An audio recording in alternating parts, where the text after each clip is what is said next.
Täna räägin teile üldistest e-PRIA muudatustest, mis on tehtud ja mis mõjutavad toetuse taotlemist. Järgmiseks vaatame üle peamised muudatused, mis on käesoleva aasta toetuse taotlusvormil tehtud.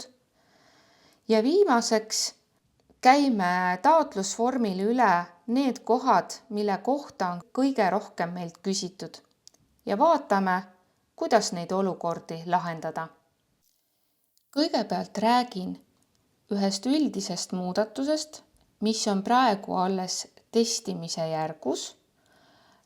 Kui varasemalt nägi loomatoetuste ja pindalatoetuste esitatud ja esitamata taotlusi ainult dokumendid menüüpunkti alt, siis nüüd on plaanis, et neid hakatakse kuvama ka menüüpunktit taotlemine all. Nagu te näete, sellel kliendil on siin ka näha esitamata pindala- ja loomapõhiste toetuste taotlus. Sellele dokumendile klõpsates avanebki pooleli olev taotlusvorm. Selle täienduse töökeskkonda liikumise aeg hetkel veel teada ei ole. Teine üldisem muudatus puudutab esita toetustaotlus nupult avaneva modaalakna kohta. Nimelt siis selles modaalaknas olevas rippmenüüsse kuvatakse siis loetelu toetustaotlustest, mida parasjagu saab esitada. Ja muudatus seisneb siis selles, et selles nimekirjas kuvatakse nüüd ainult neid meetmeid, mille taotlusperiood on avatud.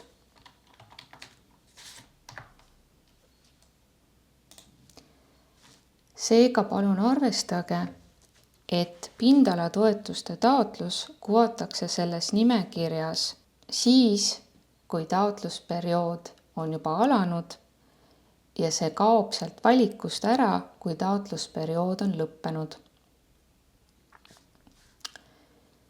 Alustame taotluse esitamist.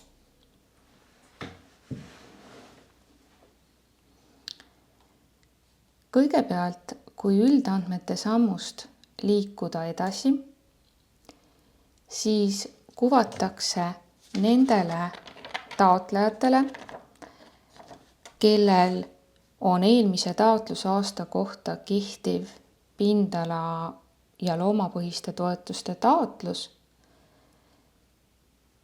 valik, kas nad soovivad täita eeltäidetud taotlusvormi või eeltäitmata taotlusvormi. Eeltäidetud taotlusvorm oli 2025. aastal klientide seas väga populaarne. Enamik klientidest valis just eeltäidetud taotlusvormi. Ja käesoleval aastal tegelikult muudatusi eeltäidetud taotlusvormile andmete kuvamisel ei olegi. Põhimõtted on samad, mis olid varem. Küll aga tuletan meelde, et kõik andmed, mis eeltäidetud taotlusvormile ette kuvatakse, tuleb üle kontrollida ja vaadata üle, kas need andmed kehtivad ka käesoleval aastal. Kui ei, siis tuleb muuta need vastavalt tegelikkusele. Eeltäitmata taotlusvorm kuvatakse siis automaatselt neile, kellel puudub eelmise taotlusaasta kohta kehtiv pindala toetuste taotlus. Ja eeltäitmata taotlusvormile tuleb siis kõik taotlemise märked teha taotlejal endal. Selleks, et teile näidata selle aasta taotlusvormil toimunud muudatusi, siis valin praegu eeltäitmata taotlusvormi. Täitmise sammu avamisel kuvatakse automaatselt vaikimisi olemasolevad 5 taotlusvormi plokki. Väga palju muudatusi käesoleval aastal nendes taotlusvormi plokkides ei ole. Mainin siis, et nendes osades, kus muudatusi ei ole, siis neid ma kuidagi siin eraldi välja ei too. Räägin ainult nendest, mis on muutunud. Alustan siis esimestest plokkidest, et muudatusi siin ei ole, aga selleks, et näidata teile taotluse täitmist, siis avan need ja teen siia siiski ka mõned taotlemise märked. Et otsetoetuste plokis märgin BSD toetuse taotlemise nii põldudele kui pärandniitudele. Siis ökokavades märgin KSM toetuse taotlemise ja lisaks soovin taotleda siin ka vahekultuuri kasvatamise toetust just selle eesmärgiga, et näidata teile selle toetuse taotlemisega seotud muudatusi sellel aastal. Aga muidu ka ökokavades mingeid muid muudatusi tehtud ei ole. Nüüd edasi liikudes maaelu arengutoetuste plokki, siis siin on muudatusi päris palju. Aga nad on seotud peamiselt sellega, et alates käesolevast aastast võetavad maaelu arengutoetuse kohustused on 3-aastased. Ja sellest tulenevalt siis on ka muudetud taotlusvormil kuvatavaid tekste.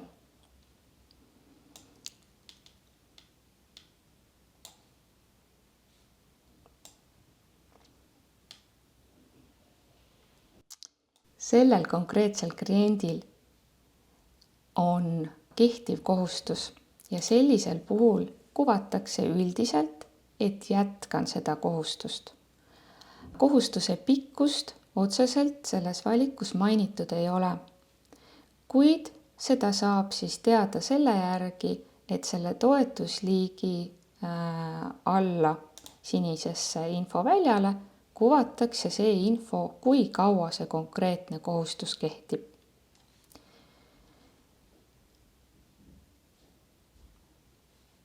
Nende toetusliikide osas, kus kliendil kehtivat kohustust parasjagu ei ole, siis kuvatakse võtan valik, kuid siin samamoodi ei ole siis kirjas, et kui pikk see kohustus parasjagu on, kuid taaskord see info on siis kuvatud siin sinisel infoväljal, kus saab teada, et kui kohustus käesoleval aastal võtta, siis see kehtib 2028 aasta lõpuni.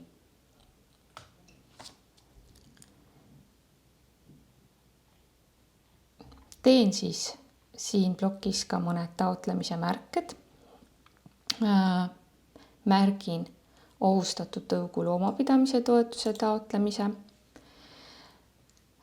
LHT toetuse osas ma antud hetkel taotlemist ei märgi, aga teile lisainfona siin, et LHT puhul üldiselt muudatusi käesoleval aastal ei ole, kuid määruse muudatusest tulenevalt on siis alates käesolevast aastast LHT piimatõugu veiste heaolu toetusõiguslike tõugude hulka lisandunud Läti sinine tõug.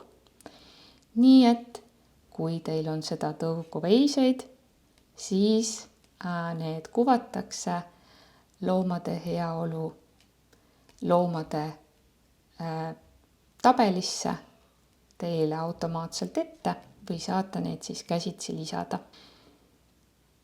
Hotellist räägin ka pärastpoole natuke pikemalt.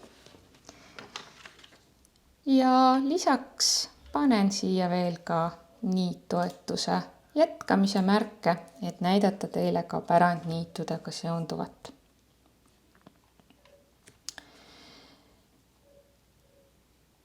Vahepeal põikena, et tingimuslikkuse küsimustiku osas ka muudatusi ei ole ja liigume edasi põldude loetelu juurde. Põldude loetelus saab muudatusena välja tuua seda, et kui te valite maakasutuse, millel siin põllumajanduskultuuri rippmenüüs on ainult üks võimalik väärtus, siis selle maakasutuse muutmisel täidab süsteem selle põllumajanduskultuuri lahtri ise automaatselt. Et see kehtib siis maakasutustüüpide M, PR ja DPR kohta. Et näiteks muudan siin praegu mustkesa ära püsirohumaaks ja kuna seal on siis ainult üks võimalik kultuur, siis automaatselt muutuks kultuuriks rohttaimed ja seda ei pea ise klient valima.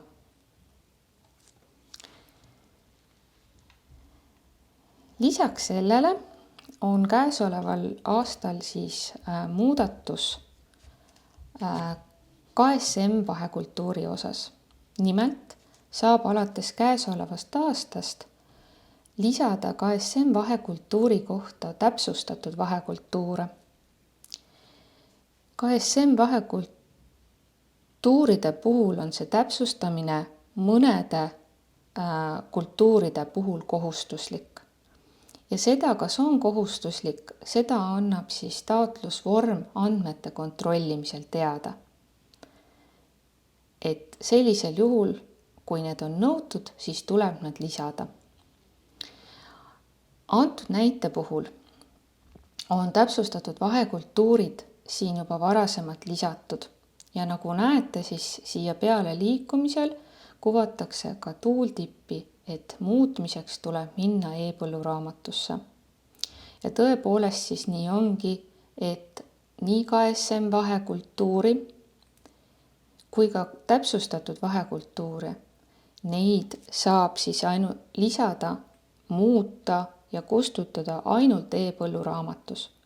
Et taotluse poole peale kuvatakse neid andmeid mitte muudetavana ja siit kaudu neid kuidagi muuta ei saa. Seda selleks, et teile seda selgitada, kuidas e-põlluraamatusse käib, siis teen läbi ühe näite. Et oletame, et ma soovin siin ühte täpsustatud vahekultuuri eemaldada, siis selleks liigun e-põlluraamatusse. Valin ülevalt menüüst pindalateenused, e-põlluraamat. Otsin siit põldude hulgast sellesama põllu. Siin on näha samamoodi nii KSM vahekultuur kui täpsustatud vahekultuurid. Klõpsan selle põllumassiivi numbrile ja selle alt siis valin akordioni, hooajakultuurid ja saagikus. Ja siin real KSM vahekultuur on võimalik muuta nii vahekultuuri vajadusel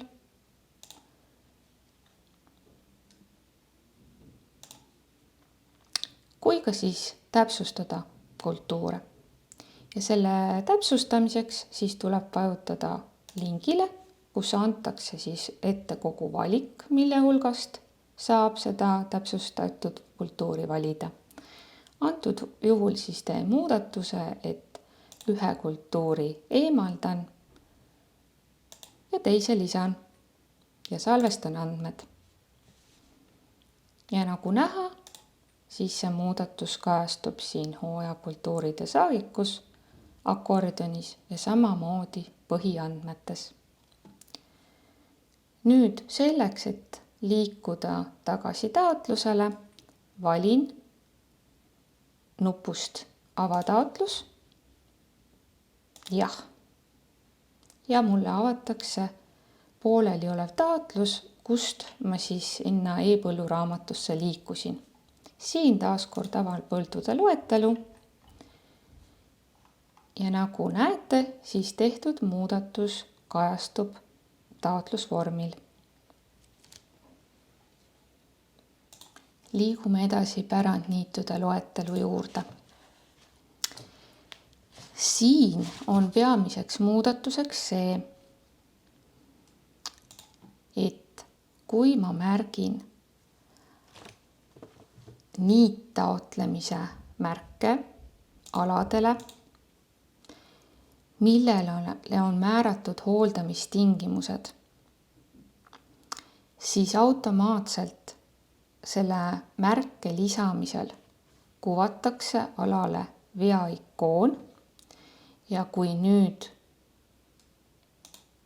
see ala lisainfo lahti klõpsata, siis näeb, et siia on kuvatud ka veateade, et kohustuslik väli on täitmata.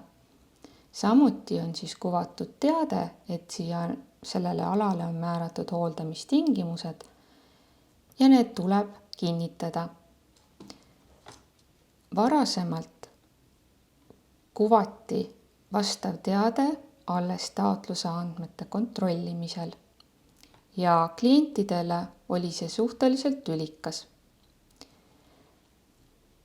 Loodame, et tehtud muudatus muudab taotluse täitmist mugavamaks. Jätkuvalt tuleb igale alale see kinnitus ühekaupa lisada.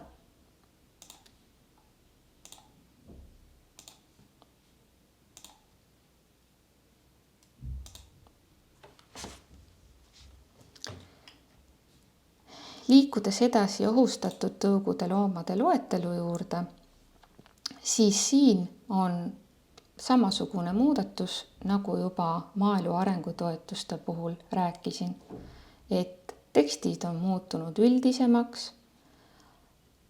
Selles tekstis ei ole viidet, kui pikaajaline kohustus võetakse või jätkatakse, aga see info on olemas maaelu arengutoetuste plokis. Märgin siin kohustuse jätkamise ja kuna tegemist on siis eeltäitmata taotlusega ja automaatselt loomi ette ei kuvata, siis vajutan ka nuppu, et saada eelmise aasta andmed. Nüüd on mu taotlusvorm täidetud. Teen taotluse andmete kontrolli.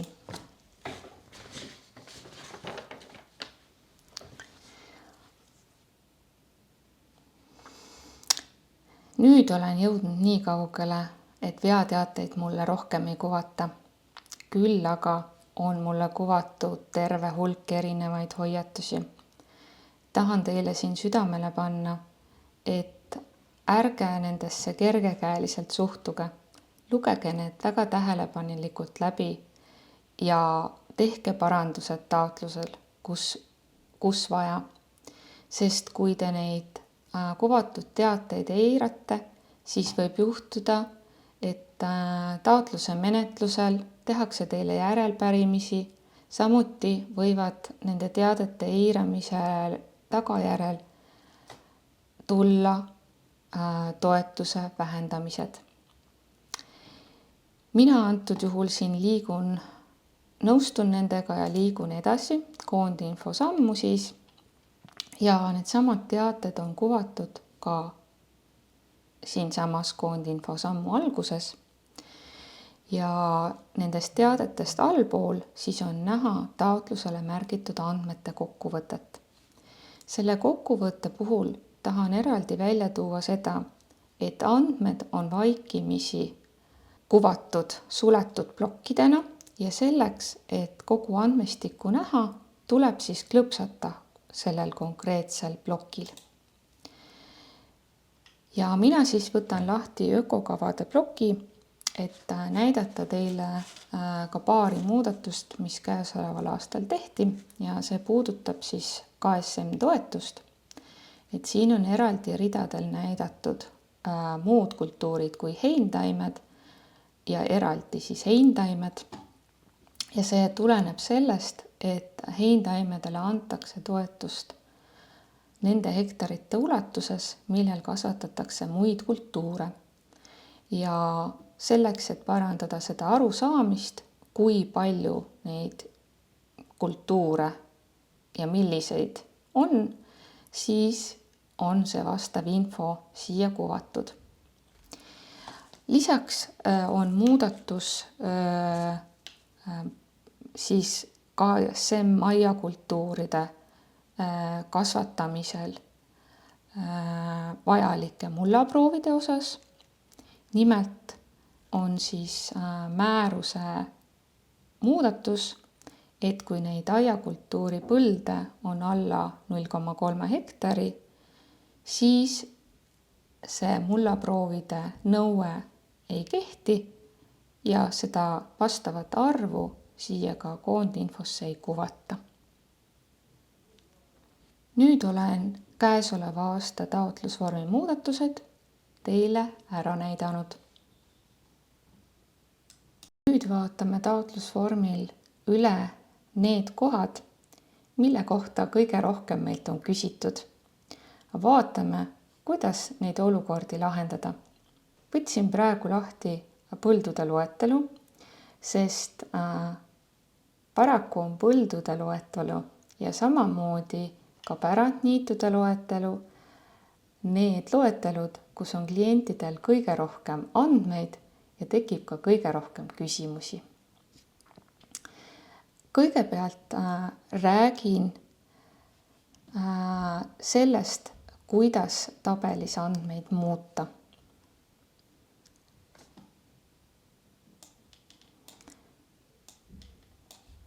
Et nagu näete, siis hiirekursoriga üle lahtrite liikumisel kuvatakse siis tooltippi, et muutmiseks tuleb klõpsata väljal.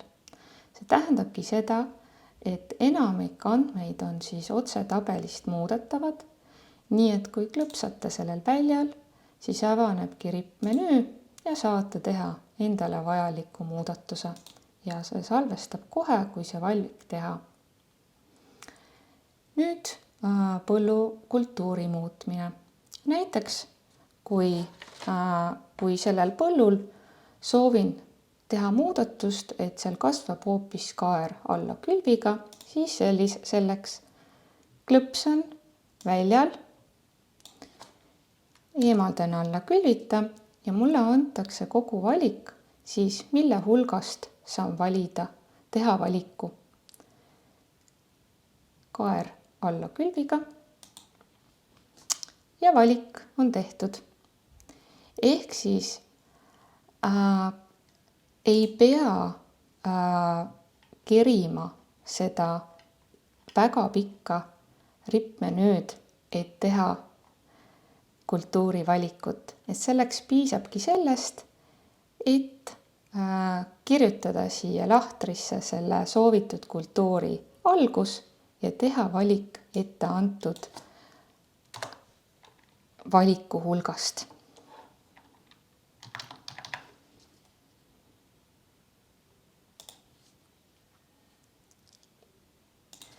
Järgmiseks räägin tabelites andmete filtreerimisest.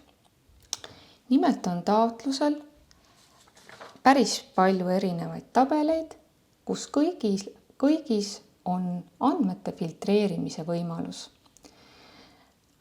Filtreerimise rida on siis siin päises ja tunneb selle ära selle järgi, et siin on kuvatud otsisõna. Ja filtreerimist saab siis käivitada sellega, et sõltuvalt konkreetsest väljast, kas tuleb trükkida ise siis vajalik otsing, näiteks siin põllumassiivi numbri puhul esimesed 3 numbrit, panen siia täiesti suvalised valikud praegu ja mulle leiti vasted, mis siis sellele vastavad. Seda filtrit saan eemaldada klõpsates siin lahtris oleval ristil.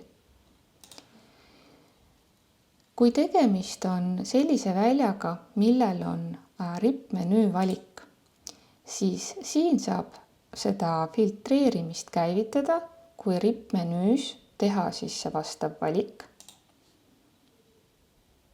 Mulle kuvati kõik sellised põllud ja filtrit saan eemaldada, kui avan uuesti selle rippmenüü ja eemaldan linnukese. Taoliselt toimib see filtreerimine kõikides taotluse tabelites. Oluline on siin meeles pidada, et mõnikord juhtub nii, et kliendid sisestavad siia filtreerimise lahtrisse andmeid kogemata, ilma et nad sooviksid tegelikult filtreerida. Ja siis võib juhtuda nii, et jääb tunne, et mingid põllud on kadunud või mingid loomad on kaotsi läinud. Sellepärast siis alati kontrollige üle, kas konkreetses tabelis filtreerimise väljal ei ole mingeid andmeid sisestatud. Kui on, siis tuleb need andmed eemaldada või see filtri otsing eemaldada. Et siis põldusid ja alasid lisada, siis tuleb seda alati teha siit vastavalt nupust. Loomade puhul on selleks ka eraldi nupp. Aga paraku näeme, et tihti üritatakse siis uusi näiteks põlde või alasid või ka loomi just lisada selle filtreerimise välja kaudu. Edasi räägin andmete sorteerimisest erinevates tabelites ja võtan siin just taaskord aluseks põldude loetelu. Sest oluline on aru saada, mis põhimõttel sorteerimine toimub. Ja siin on kahte moodi sorteerimist. Esiteks on siis peal automaatne sorteerimine, mis tehakse vaikimisi. Ja mis puudutab põldude ja pärandniitude loetelu, siis vaikimisi on nii põllud kui alad sorteeritud ikoonide järgi. See tähendab siis seda, et nimekirja algusse kuvatakse veaga põllud, antud juhul siin näites veaga põlde ei ole, aga muidu siis veaga põllud, hoiatusega põllud, infoteadetega põllud ja kõige viimaseks siis korras põllud, millel siis mingisuguseid ikoone ei kuvata. Ja omakorda siis siin selle grupi siseselt on need põllud ja alad sorteeritud andmete muutmise aja järgi ja kõige viimasena salvestatud põld siis esimesena. Vaikimisi sorteerimine tehakse alati siis, kui käivitada taotlusel andmete kontroll, kui liikuda teisele lehele, kui te liigute taotluse plokkide või sammude vahel või ka siis, kui liigute kaardirakendusse. Näiteks teen siin praegu ühe muudatuse, et eemaldan põllukultuuri. See tähendab seda, et see põld muutub vigaseks. Kui ma liigun praegu selle põldude loetelu teisele lehele ja siis tagasi esimesele lehele, siis see veaga põld on sorteeritud põldude loetelu kõige esimeseks põlluks. See vaikimisi sorteerimine on sellel põhjusel niimoodi, et klientidele just silme alla tuua need põllud või alad, mis on mingi probleemiga või teatega ja et nendega kindlasti tegeletaks.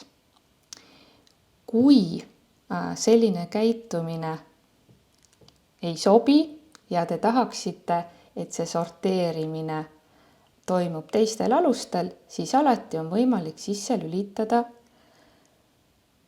kasutajapoolne sorteerimine. Ma siin panen nüüd selle kultuuri tagasi, et veast lahti saada ja vajutan sisse kasutaja sorteerimise. Näiteks tahan seda, et põllud oleksid sorteeritud põllunumbri järgi. Siis nüüd on see toimunud ja kasutajapoolne sorteerimine kehtib senikaua, kuni see välja lülitatakse. See kehtib ka siis, kui te sulgete selle ploki ja taas avate, kui te käite kaardirakenduses, kui te liigute erinevate lehekülgede vahel, kui teete andmete kontrolli, aga see sorteerimine võetakse maha siis, kui te lahkute teenusest.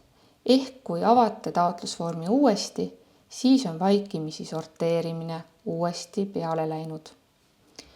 Näitan ka üle, et kui ma sorteerisin põllunumbri järgi, käin mõnes teises plokis ja lähen põldude loetellu tagasi, siis mul on jätkuvalt põllud sorteeritud põllunumbri järgi. Räägin pisut ka põldude ja pärandniitude loetelu esimesest veerust. See on märkeruutudega veerg ja see on mõeldud põllu või ala eemaldamiseks taotluselt. Paraku pöördutakse klienditeenindusse tihti selle murega, et siia esimesse veergu on tehtud hoopis märge selle eesmärgiga, et näidata toetuse taotlemist. Paraku aga siin see taotlemise märkena ei toimi.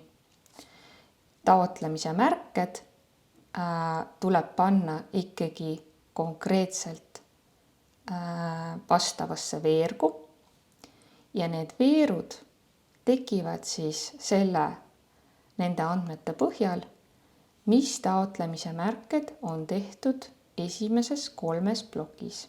Ja selle kohta on siis siin põldude loetelu kohal ka vastav info kuvatud. Seega esimene veerg on põldude alade eemaldamiseks taotluselt. Selleks tuleb teha siis märge ja vajutada vastavat nuppu. Järgmiseks näitan teile, kuidas joonistada ümber ala niimoodi, et selle kohta saaks taotleda pärandniidu või liigi seisundi parendamise lisatoetust. Mul on siin taotlusvormil üks ala, millele on kuvatud aktiivne märkeruut, ehk see viitab sellele, et selle ala kohta saab seda toetust taotleda. Teen märke ja kontrollin andmeid.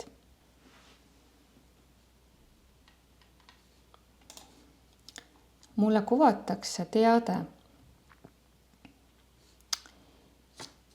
et sellel ala ei kattu täies ulatuses vastava kaardikihiga. Ja mul on 2 valikut, kas muuta selle ala piiri või eemaldada taotlemise märge. Mina loomulikult tahan seda toetust taotleda ja lähen siis kaardile, et seda piiri vastavalt muuta. Liigun kaardile.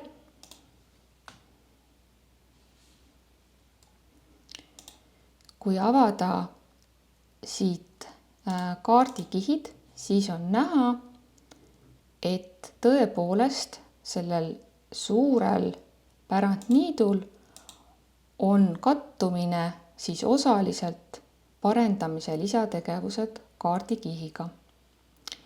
Nüüd selleks, et joonistada ala ainult kattuvalt vastava kihiga, siis kasutan sellist tööriista nagu ühenda, jaga, asenda. valin siit jaga ja mulle siis kuvatakse siin valikud, millega soovid jagada. Valin parendamise lisategevused, vali kõik ja lõpeta. Nüüd mulle kuvatakse siin ja valikusse 2 ala, mis selle tegevuse tulemusena tekkis. Üks ala on siis see, mis kattub parendamise lisategevuse kihiga. Salvestan.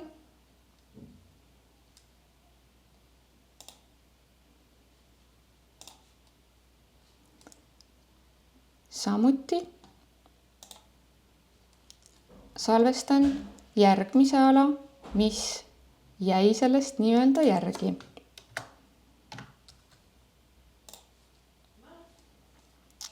Ja sulgen kaardi.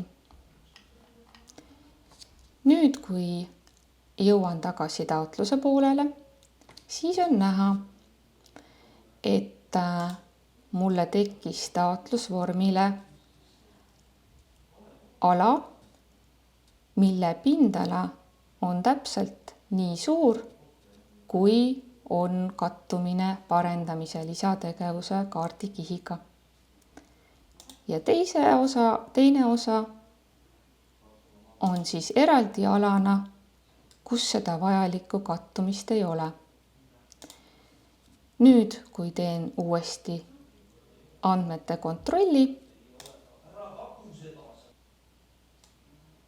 siis eelnevalt saadud veateadet mulle enam ei kuvata ja saan siis seda soovitud toetust taotleda. Räägin pisut ka tingimuslikkuse küsimustikust. Nimelt tekib tihtilugu küsimus, et kes peavad tingimuslikkuse küsimustiku õigupoolest täitma. Nagu näete, siis ka antud juhul on kuvatud teade, et olen jätnud kõik valikud eid ja vajadusel tuleks neid muuta. Tõesti, kui ma seda muudatust teinud ei ole, siis seda teadet alati kuvatakse. Tingimuslikkuse küsimustiku peavad esitama kõik pindalatoetuste, samuti loomatoetuste ja ka Natura erametsatoetuse taotlejad. Ja kõik need taotlejad siis peavad vaatama selle küsimustiku üle ja vaatama, kas mõni nendest kuvatud küsimustikust neile kohaldub. Kui jah, siis tuleb teha vastav valik. Kui ei kohaldu, siis loomulikult võib jääda ei. Selle tingimuslikkuse küsimustiku täitmine on vajalik selleks, et PRIA saaks teada, milline konkreetne nõue nendest siis taotlejale kohaldub ja seda võetakse siis arvesse toetuse taotluse menetlemisel. Kõige viimaseks näitan teile lisadokumendi esitamist. Selleks, et lisadokumente saaks esitada, peab tegelikult olema taotlus ära esitatud. Ja see võimalus tekib alles pärast esitamist. Teen siis praegu seda, et esitan kogu selle taotluse, mida kogu selle koolituse aja siin täitnud olen. Esitamise sammus panen vajalikud kinnitused ja esitan taotluse. Saan teada, et minu taotlus on edukalt esitatud ja ühtlasi kuvatakse siia ka nupp lisadokument. Et nagu juba ütlesin, siis see on kuvatud ainult siis, kui taotlus on esitatud. Lisadokumendi esitamiseks vajutan seda nuppu ja selle Dokumendipäisesse kuvatakse siis võimalik loetelu nendest dokumentidest, mida siis siit kaudu esitada võib. Näiteks võivad olla need erinevad teatised, näiteks liigniiskuse või muude juhtumite kohta, aga ka kõikvõimalikud avaldused, selgitused ja muu selline. Ja lisadokumendi esitamiseks siis tuleb vajutada nuppu lisafail, sest selle faili lisamine on kohustuslik ja vajadusel tuleb lisada selgitus, aga see ei ole kohustuslik. Ja kui see on tehtud, siis vajutada salvesta ja esita ning seejärel on see vajalik dokument PRIA-sse esitatud. Aitäh teile kuulamast! Kui midagi jäi segaseks, kirjuta kas info@pria.ee või helista meie infotelefoni lühinumbrile 1737. Peatse kohtumiseni!